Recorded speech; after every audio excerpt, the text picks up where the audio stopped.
গণঅভ্যুত্থানের মাধ্যমে পলায়ন করার পর শেখ হাসিনা নিজেই প্রমাণ করলেন তিনি এই দেশের কেউই ছিলেন না। আওয়ামী লীগের ভাই বন্ধুগণ এখনো আওয়ামী লীগকে সমর্থন করেন, তাদের কি যুক্তি আছে সমর্থন করার আমি জানি না। গণতন্ত্রের মুখোশে শেখ হাসিনা এই দেশে বাকশাল কায়েম করেছিলেন।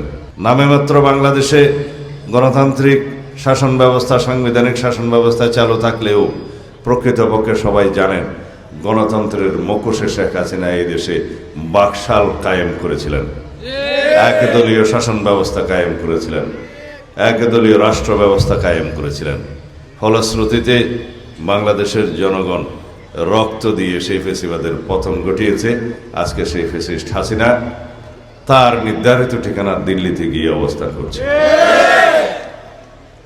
শেখ হাসিনা বাংলাদেশের অস্তিত্বে কখনো বিশ্বাস করেনি, মনে প্রাণে কখনো তিনি বাংলাদেশে অবস্থানই করেনি।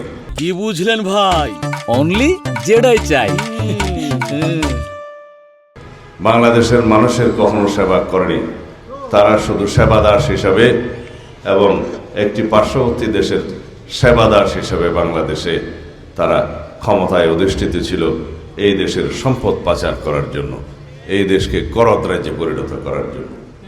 সেটা বাংলাদেশের মানুষ দেখেছে, প্রমাণিত হয়েছে এবং গণঅভ্যুত্থানের মাধ্যমে পলায়ন করার পর শেখ হাসিনা নিজেই প্রমাণ করলেন তিনি এই দেশের কেউই ছিলেন না। যারা আওয়ামী লীগের ভাই বন্ধুগণ এখনো আওয়ামী লীগকে সমর্থন করেন, তাদের কি যুক্তি আছে সমর্থন করার আমি জানি না।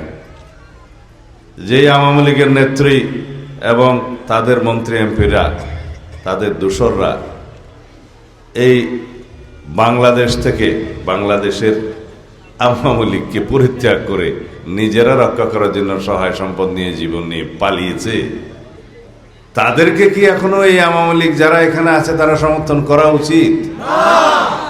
তারা গণতন্ত্রের পথে ফেরত আসুন।